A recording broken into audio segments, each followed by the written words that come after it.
Vamos elevando os pensamentos a Deus, a Jesus, agradecendo pela oportunidade da vida e por tudo que nós temos e somos.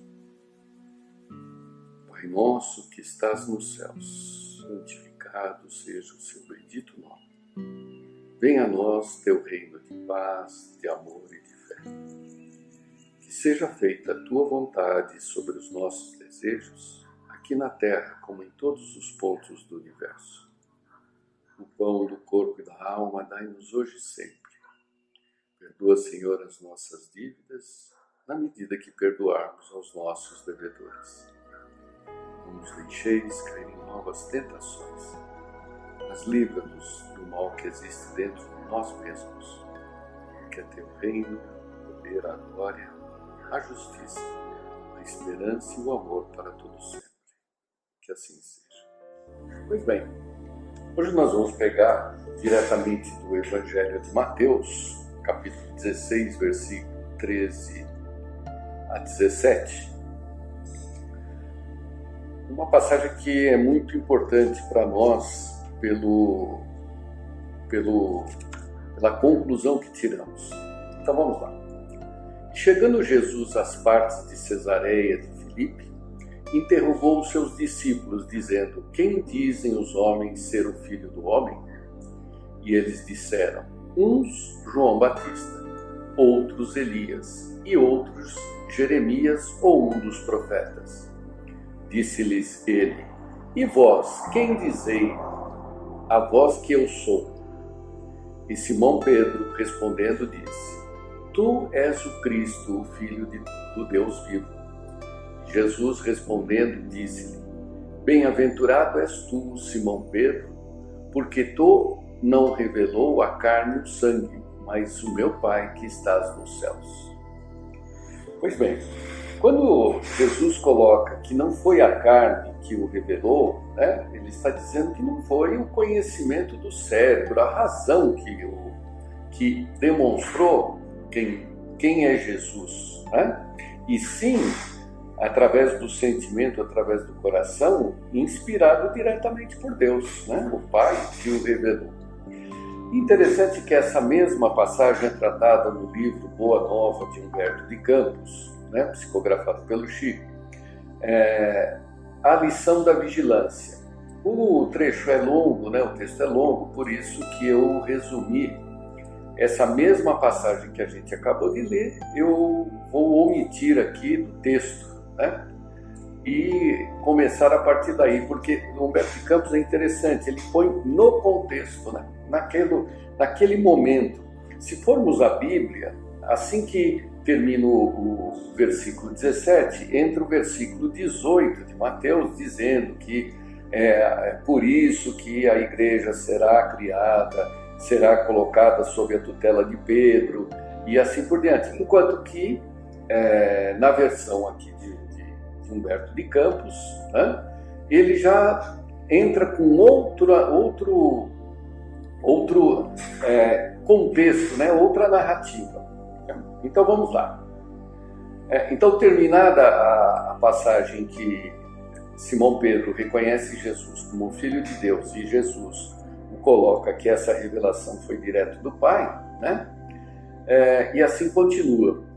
Só vou repetir aqui esse trechinho de Humberto de Campos que faz menção ao comentário de Jesus. Então, tu és o Cristo, o Salvador, o Filho de Deus, disse Simão Pedro. E Jesus responde no texto de Humberto de Campos: Bem-aventurado sejas tu, Simão, disse-lhe Jesus, envolvendo-o num amoroso sorriso, porque não foi a carne que te revelou essas verdades, mas meu Pai que estás nos céus. Nesse momento, entregaste a Deus o coração e falaste a sua voz. Bendito sejas, pois começas a edificar no Espírito a fonte da fé viva. Sobre essa fé, edificarei a minha doutrina de paz e esperança, porque contra ela jamais prevalecerão os enganos desastrosos do mundo. Enquanto Simão sorria, confortado com o que considerava um triunfo espiritual, o mestre prosseguiu esclarecendo a comunidade quanto à revelação divina no santuário interior do espírito do homem, sobre cuja grandeza desconhecida o cristianismo assentaria suas bases no futuro. Então veja, interessante que Humberto de Campos, nessa narrativa, ele tira um certo glamour das passagens evangélicas, trazendo-a muito mais próximo ao cotidiano, descrevendo as reações das expressões, suavizando o ensinamento para que a gente, inclusive, não se distancie, né? E traga isso mais próximo de nós. E assim prossegue. No mesmo instante, preparando os companheiros para os acontecimentos próximos, o Messias continuou dizendo: Amados, importa que eu vos esclareça o coração, a fim de que as horas tormentosas que se aproximam não cheguem a vos confundir o entendimento. Através da palavra de Simão, tivestes a claridade reveladora. Cumprindo as profecias da Escritura, sou aquele pastor que vem a Israel com o propósito de reunir as ovelhas tresmalhadas do imenso rebanho. Venho buscar os dracmas perdidos do tesouro de nosso Pai. E qual o pegoeiro que não dá testemunho de sua tarefa ao dono do redil? É indispensável, pois, que eu sofra. Não tardará muito o escândalo que me há de envolver em suas malhas sombrias. Faz-se mistério o cumprimento da palavra dos grandes instrutores da revelação dos céus que me precederam no caminho. Está escrito que eu padeça e não fugirei ao testemunho. Então ele está se referindo justamente aos profetas que compõem essencialmente o Velho Testamento, anunciando a vinda de Jesus e sobre o que ele passaria. Tá? Havendo uma pequena pausa na sua alocação, Filipe aproveitou-a para interrogar emocionado: Mestre, como pode ser isso? Se sois o modelo supremo da bondade, o sofrimento será então o prêmio às vossas obras de amor e sacrifício? Veja, o mesmo entendimento e o mesmo questionamento que talvez façamos ou já fizemos ou até faremos a respeito daqueles que buscam andar sob o modelo de Jesus, né? Se somos, entre aspas, bonzinhos, por que temos que sofrer, né? Jesus, no entanto, sem trair a serenidade do seu entendimento, retrucou: Vim ao mundo para o bom trabalho e não posso ter outra vontade, senão a que corresponda aos sábios desígnios daquele que me enviou. Além de tudo, minha ação se dirige aos que estão escravizados no cativeiro do sofrimento, do pecado, da expiação. Instituindo na terra a luta perene contra o mal, tenho de dar o legítimo testemunho dos meus esforços. Na consideração de meus trabalhos, necessitamos ponderar que as palavras dos ensinos somente são justas quando seladas com a plena demonstração dos valores íntimos. Acreditais que um náufrago pudesse sentir o conforto de um companheiro que apenas se limitasse a dirigir-lhe a voz amiga na praia em segurança? Para salvá-lo, será indispensável ensinar-lhe o melhor caminho de livrar-se da voragem destruidora, nunca tão só com exortações, mas atirando-se igualmente às ondas, partilhando dos mesmos perigos e sofrimentos. O fardo que sobrecarrega os ombros de um amigo será sempre mais gravado em seu peso se nos pusermos a examiná-lo, muitas vezes guiados por observações inoportunas. Ele, entretanto, se tornará suave e leve para aquele a quem amamos, se o tomarmos com os esforços sinceros, ensinando-lhe como se pode atenuar-lhe o peso nas curvas do caminho. Então, é todo um ensinamento de que o que vale é a prática e não o discurso, né? Qualquer comentário, qualquer ensinamento verbal, ele tem o seu peso muito relativo, que é incomparável àquele em que se divide o ombro, se participa, se exemplifica através da ação prática. Convém até que depois voltemos a ler para que isso possa ficar bem marcado nos nossos entendimentos, né? Os apóstolos entreolharam-se surpresos, e o Messias continuou: Não espereis por triunfos que não os teremos sobre a terra de agora. Nosso reino ainda não é, nem pode ser deste mundo. Por essa razão, em breves dias, não obstante as minhas aparentes vitórias, entrarei em Jerusalém para sofrer as mais penosas humilhações. Os príncipes dos sacerdotes me coroarão a fronte com suprema ironia. Serei arrastado pela turba como um simples ladrão.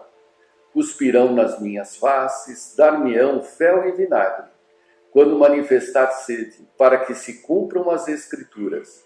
Experimentarei as angústias mais dolorosas, mas sentirei em todas as circunstâncias o amparo daquele que me enviou. Nos derradeiros e mais difíceis testemunhos, terei meu espírito voltado para o seu amor, e conquistarei com o sofrimento a vitória sagrada, porque ensinarei aos menos fortes a passagem pela porta estreita da redenção, revelando a cada criatura que sofre o que é preciso fazer a fim de atravessar as sendas do mundo, demandando as claridades eternas do plano espiritual.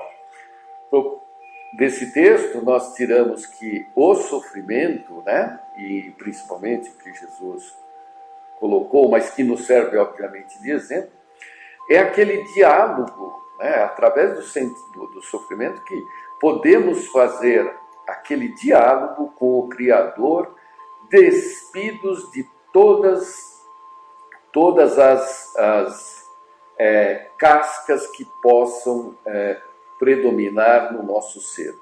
É um momento em que nós nos entregamos profundamente ao Pai, através da prática e da exemplificação da fé por si mesmo em relação a Ele. Continuando, o mestre calou-se, comovido. A pequena assembleia deixava transparecer sua surpresa indefinível, sem compreender a amplitude das advertências divinas. Foi aí que Simão Pedro, modificando a atitude mental do primeiro momento e deixando-se conduzir na esteira das concepções falíveis do seu sentimento de homem, aproximou-se de Jesus e falou-lhe em particular: Mestre, não convém não exagerardes as vossas palavras? Deixa disso, vamos maneirar, Não podemos acreditar que tereis de sofrer semelhantes martírios. Onde estaria Deus, então, com a justiça dos céus? Os fatos que nos deixais entrever viriam demonstrar que o Pai não é tão justo. Pedro, retira essas palavras, exclamou Jesus com serenidade enérgica. Queres também tentar-me como os adversários do Evangelho? Será que também tu não entendes, compreendendo somente as coisas dos homens, longe das revelações de Deus? Aparta-te de mim, pois, nesse instante, falas pelo espírito do mal. Então aqui é a outra lição dessa passagem, é essa oscilação que todos nós, inclusive Pedro, vivenciamos, que é estarmos num instante em comunhão com Deus e no instante seguinte, se não vigiarmos, escorregarmos e adotarmos o discurso das trevas, que no fim é isso. Por isso que a lição, por isso que a crônica aqui, 21, se chama A Lição da Vigilância, que então não existe vacina nem privilégio, que nos deixe imune ao desvario, É só o exercício constante do controle sobre si mesmo. No dia seguinte, a pequena comunidade se punha a caminho, vivamente impressionada com as revelações da véspera. Simão seguia humilde e cabisbaixo. Lógico, Nós, quando levamos alguns puxões de orelha, não é algo assim, nós, levamos um tempo para absorver a lição, Não conseguia compreender por que motivo fora Jesus tão severo com ele. Em verdade, ponderara melhor suas expressões irrefletidas e reconhecera que o mestre lhe perdoara, pois observava que eram sinceros o sorriso e o olhar compassivo que o envolviam numa alegria nova. Mas sem poder sopitar suas emoções, o velho discípulo aproximou-se novamente de Jesus e interrogou: Mestre, por que razão mandastes retirar as palavras em que eu vos demonstrei o meu zelo de discípulo sincero? Alguns minutos antes não havíeis afirmado que eu trazia aos companheiros a inspiração de Deus? Por que motivo logo após me designais como intérprete dos inimigos da luz? Simão, respondeu o Messias bondosamente, ainda não aprendestes toda a extensão da necessidade de vigilância. A criatura na terra precisa aproveitar todas as oportunidades de iluminação interior em sua marcha para Deus. Vigia o teu espírito ao longo do caminho. Basta um pensamento de amor para que te eleves aos céus. Mas, na jornada do mundo, também basta às vezes uma palavra fútil ou uma consideração menos digna para que a alma do homem seja conduzida ao estacionamento e ao desespero das trevas, por sua própria imprevidência. Nesse terreno, Pedro, o discípulo do Evangelho terá sempre imenso trabalho a realizar, porque pelo reino de Deus é preciso resistir às tentações dos entes mais amados na terra, os quais, embora ocupando o nosso coração, ainda não podem entender as conquistas santificadas do céu. Acabando o Cristo de falar, Simão Pedro calou-se e passou a meditar. É justamente o que nós devemos fazer, né? Interessante que nesse final do comentário, né, das palavras de Jesus dirigidas a Pedro, ele coloca, né, de uma forma bem tranquila, a serenidade que devemos manter em relação às atitudes daqueles que amamos e convivem conosco, né? Que mesmo existindo esses sentimentos, isso não é um passaporte para que a gente não deixe de vigiar e não deixe de ter controle sobre as próprias reações, né? Então, André Luiz, Joana de Ângeles, né, falam a mesma coisa de formas diferentes, né? Mas essencialmente é essa nossa predisposição em mudar, atraídos pelo amor de Deus, inconscientemente. Então temos algo que nos empurra a avançar, porém trazemos uma carroça enorme do nosso passado a tentar impedir essa movimentação, né? Essa carroça, por vezes, né? Estou falando carroça, mas na verdade Jesus foi muito claro, é a montanha, né? A montanha dos nossos pecados que já cometemos no nosso passado.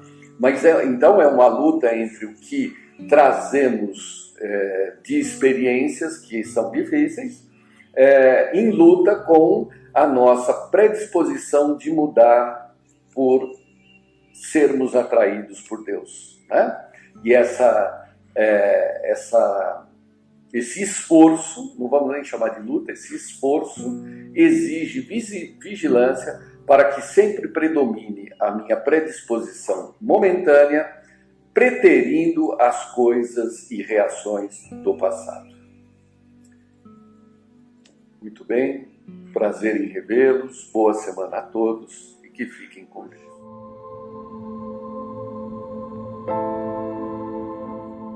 Olá, como vão todos? Espero que todos estejam bem, estejam com saúde e se cuidando, cuidem-se bem. Nós vamos hoje dar sequência à leitura do livro da Revista Espírita de 1862, escrita por Allan Kardec, né? E a gente está dando continuidade ao discurso do Sr. Kardec no enterro do Sr. Sanson. Para aqueles que não nos acompanharam até agora, um breve resumo. né? O Sr. Sanson era membro da Sociedade de Estudos Espíritas de Paris. Ele pede para que a morte dele seja objeto de estudo, esse processo do desencarne dele seja objeto de estudo, escreve uma carta a Kardec solicitando isso praticamente aí um ano e meio antes do desencarne, passa pelas dificuldades, por uma doença que o consumia, desencarna. Ele é evocado então logo em seguida, ali no momento, ainda na câmara mortuária, ele é evocado. Kardec tem um primeiro momento de conversa com ele, logo depois tem aí uma conversa sobre falar no túmulo dele, né? E então ele conversa ali, trata de assuntos com o Sr. Sanson e depois se dirige ao túmulo, né? O Sr. Sanson o autoriza a falar na sua sepultura, né, no momento ali do sepultamento do seu corpo, e inclusive tem esperanças de que o discurso de Kardec vá colocar alguma luz espírita nos familiares dele, principalmente nos filhos, que ainda não professavam ou não acreditavam nos estudos espíritas aos quais ele era um fiel seguidor, né? A intenção do Sr. Sanson é simplesmente ser objeto de estudo, e ele, como personagem assim do mundo, ele é um ser humano como a maioria de nós deveria ser ou pode ser, né? Ele é uma pessoa completamente ligada 100% às obras de caridade, mas faz as suas participações na caridade. Ele tem o trabalho dele, ele tem a profissão dele e, ao mesmo tempo, ele se esforça por adquirir os conhecimentos da doutrina espírita, se encanta com esses conhecimentos e se torna cada vez mais adepto da doutrina. Esse é o perfil total aí, né? Nós vamos agora fazer uma leitura, né, da prece de Kardec, e eu vou, nesse caso específico, que é uma prece, eu vou ler ela do começo ao fim para comentar ela depois, por ela ser uma prece e em respeito à situação a qual ela foi proferida, que é no sepultamento do Sr. Sanson, já ali na beira da cova, o caixão ali do lado para ser descido à cova e sepultado. Então, vamos lá. Kardec diz assim: permiti-me, senhores, uma curta prece junto a esta cova que agora se fecha. Deus Todo-Poderoso, que vossa misericórdia se estenda sobre a alma do Senhor Sanson, que acabais de chamar. Possam ser-lhe contadas as provas que sofreu na terra e as nossas preces abrandar e encurtar as penas que terá de sofrer como espírito. Bons espíritos, que viestes recebê-la quem? Receber a alma do Sr. Sanson, por isso recebê-la, né?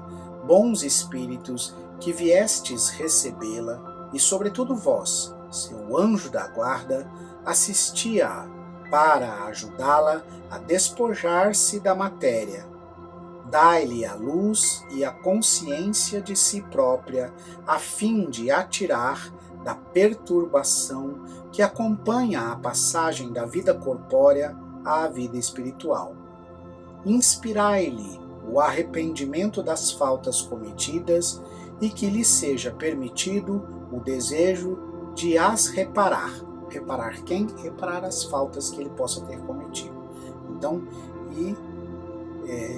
inspirai-lhe o arrependimento das faltas cometidas e que lhe seja permitido o desejo de as reparar, a fim de apressar o seu progresso para a vida eterna bem-aventurada. Alma do Senhor Sanson, que acabais de entrar no mundo dos espíritos, aqui estais entre nós. Vede e nos escutais, pois entre nós apenas se acha o corpo perecível que acabais de deixar e que em breve será pó. Esse corpo, instrumento de tantas dores, ainda lá está, ao vosso lado. Vós o vedes como o prisioneiro vê as cadeias de que acaba de se libertar. Deixastes o grosseiro invólucro sujeito às vicissitudes e à morte, e apenas guardaste o invólucro etéreo, imperecível e inatingível pelos sofrimentos. Se já não viveis pelo corpo, viveis a vida do espírito, que é isenta das misérias que afligem a humanidade. Não mais tendes o véu que encobre aos nossos olhos os esplendores da vida futura. Agora em diante podeis contemplar as novas maravilhas, enquanto ainda estamos mergulhados nas trevas. Ides percorrer o espaço e visitar os mundos livremente, enquanto nos arrastamos na terra, retidos pelo corpo à vossa frente e, em presença de tanta grandeza, compreendereis a vaidade de nossos desejos terrenos, de nossas ambições mundanas, de nossas alegrias fúteis que os homens transformam em delícias. Entre os homens, a morte não passa de curta separação material. Do lugar do exílio, onde nos retém a vontade de Deus, bem como os nossos deveres, nós vos seguimos em pensamento até onde nos for permitido, assim como vós unistes aos que vos precederam. Se não pudermos vos atingir, podereis vir a nós. Vinde, pois, entre aqueles que vos amam e que amastes. Sustentai-os nas provas da vida. Velai pelos que vos são caros.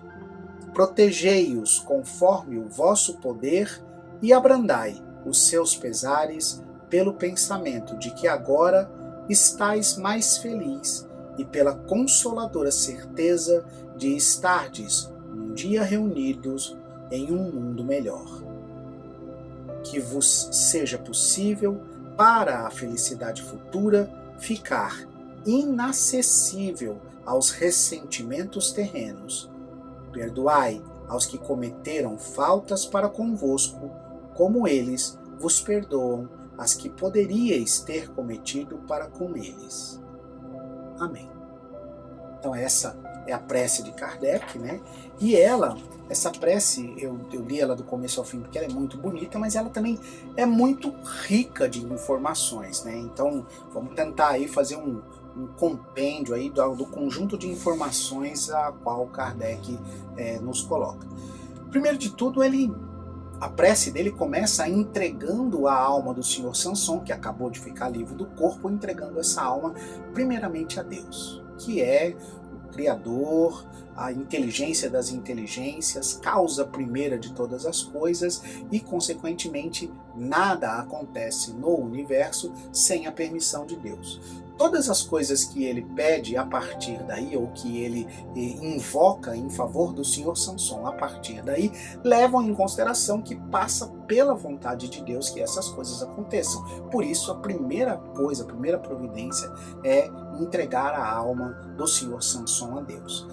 Logo em seguida, né, ele evoca aí os bons espíritos, né? Quais seriam esses bons espíritos? Aqueles espíritos que são os nossos protetores, que são os nossos familiares, que são pessoas que nos conhecem e velam por nós e que muitas vezes nem tiveram na mesma encarnação com a gente, nem conviveram com a gente. Mas em especial ele chama a atenção do espírito, o anjo da guarda, né? E aqui a gente faz um parênteses só para fazer vocês entenderem essa questão do anjo da guarda, espíritos protetores, espíritos familiares, né? Rapidamente, para vocês entenderem. O anjo da guarda ele é um espírito superior a todos os outros, inclusive aos nossos aos nossos espíritos protetores, perdão, e aos nossos espíritos familiares que querem o nosso bem, e ele também é superior aos nossos obsessores, àqueles que nos perseguem. Então esse espírito, a missão dele, a função dele, o que ele tem que fazer é velar para que a gente saia da encarnação melhor do que entrou, é cuidar da gente o tempo inteiro, 24 horas por dia, 7 dias por semana. E ele é um espírito superior a todos os outros. Quem são espíritos familiares e protetores? São basicamente espíritos amigos, gente, às vezes no mesmo patamar de conhecimento que a gente, talvez conheça um pouco mais, talvez conheça um pouco menos, talvez seja um pouco mais esclarecido, um pouco mais evoluído, talvez um pouco menos esclarecido, um pouco menos evoluídos do que nós, mas estão ali com a vontade, com a boa vontade de nos proteger, de nos ajudar. Então Kardec entrega a alma do Senhor Samson também a esses espíritos, né?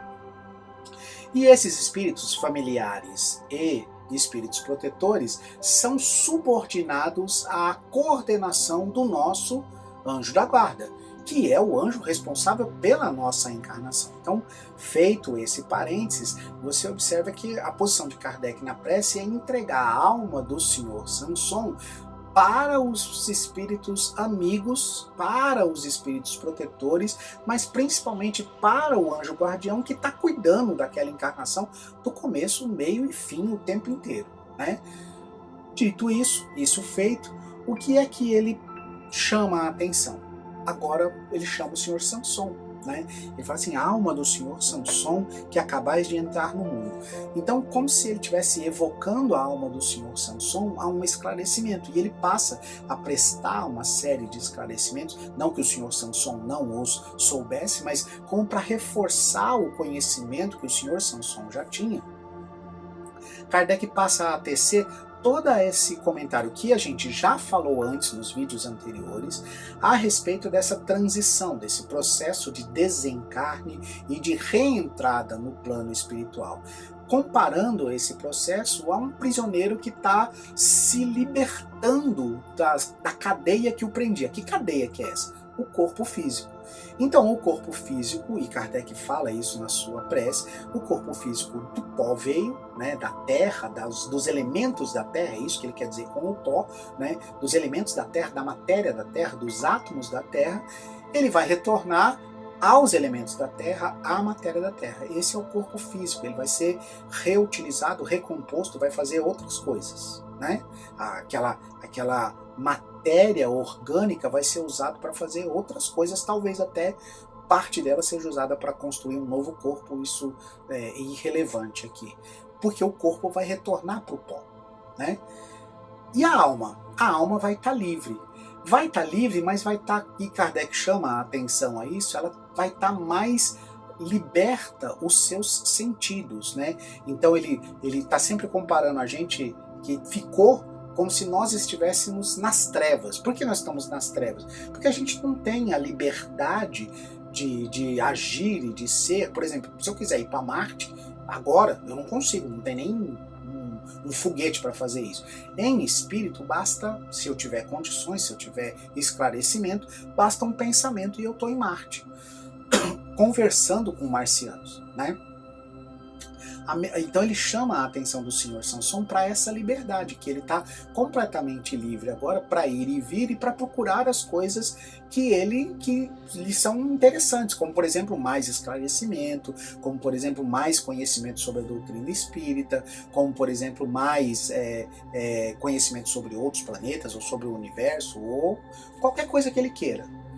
Mas ele sabe que uma das coisas que nos une ao planeta Terra são aquelas pessoas que a gente gosta. Então, mesmo depois de desencarnado, os sentimentos e as memórias que o Senhor Samson tem a respeito das pessoas que ficaram são os mesmos, né?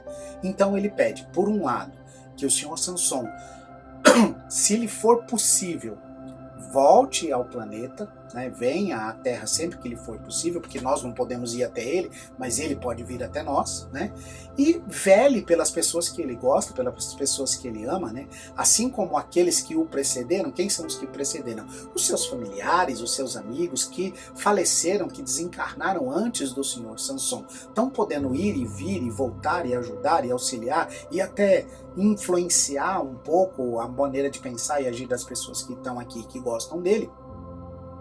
O senhor Samson vai poder fazer esse trabalho através da intuição, aconselhar as pessoas a terem bom ânimo, a manterem firmeza, e Kardec fala isso na prece dele, né? Mas ele também diz que, por qualquer motivo, assim como, apesar do senhor Samson ser uma pessoa que não tem inimigos declarados, né, vamos colocar assim, ele pode, até sem ter tido a intenção, ter criado algum desafeto, algum problema entre uma pessoa e outra, ou ter cometido algum erro, vamos chamar assim, involuntário, né? Que às vezes você quer fazer o bem e acaba fazendo algo que acaba prejudicando a pessoa, ou você pratica o bem na sua intenção, na sua ideia de praticar, você quer praticar o bem, só que o resultado daquilo para aquela pessoa para quem você praticou acaba se tornando um mal, um inconveniente, e talvez aquela pessoa tenha alguma mágoa de você, ou talvez até você mesmo queira, se pudesse voltar atrás e desfazer aquilo, ou aconselhar ela de uma outra forma, você a aconselharia. Então, por último, Kardec fala ao senhor Samson para que ele tenha a alma pronta a se reconciliar com aqueles que, por qualquer aventura, tem alguma coisa de ruim contra ele no pensamento, e se ele guardou algum rancor de alguém, né, que ele perdoe, que ele tenha o bom ânimo de buscar a corrigenda dos seus defeitos, né? Então você observa, nessa prece de Kardec, né, você observa toda uma logística, né, toda uma forma de encarar a vida após a morte como continuidade, de resolver os problemas, mesmo aqueles problemas que vão nos acompanhar após a morte, mas principalmente de enxergar a morte com esperança, né? Kardec diz durante a prece, vocês perceberam na leitura, que as dores e os sofrimentos não vão acompanhar o senhor Samson, né? Ele torce por isso, né? E pelo esclarecimento até que o senhor Samson demonstrou enquanto encarnado, é provável mesmo que ele tenha se libertado disso, que ele não tenha mais esses vamos dizer assim, sofrimentos morais que ele tinha, nem sofrimentos físicos já ficaram no corpo, esses já acabou. O que talvez pudesse acompanhar ele seriam os sofrimentos morais. Esse resumo na prece de Kardec deveria ser a maneira como cada um de nós deve manter o pensamento em atividade a cada velório que a gente vai, a cada desencarne que a gente sabe, a cada dificuldade que aparentemente está levando para algo próximo do desencarne que a gente tem conhecimento, né? Esse, para mim, é a principal mensagem, aí, o principal recado dessa prece de Kardec, né? Ele dá de uma forma resumida como seria uma maneira saudável da gente encarar o desencarne de alguém querido, o desencarne de alguém que está retornando à pátria espiritual, e não desaparecendo ou indo embora, ou uma pessoa que a gente vai perder completamente o contato. Morrer, todo mundo vai morrer, e quando a gente morrer, tomara que a gente consiga reencontrar bons amigos no pós-morte, né? Que a gente tenha a recepção de bons amigos. Eu deixo vocês por aqui, a gente se encontra no próximo vídeo, falando agora sobre um outro assunto, já que esse assunto aqui terminou. E eu espero que vocês tenham apreciado aí essa sequência de vídeos em que a gente apresentou esse desencarne do senhor Samson. Fiquem em paz e a gente termina com a prece que Jesus nos ensinou. Pai nosso, que estais nos céus, santificado seja o vosso nome. Venha a nós o vosso reino. Seja feita, Pai, a tua vontade, na terra como nos céus. O pão nosso de cada dia dai-nos hoje. Perdoai as nossas dívidas, na medida em que perdoamos os nossos devedores. Não nos deixes, Senhor, cair em tentação. Livra-nos de todo o mal. Que assim seja. Boa semana para todos.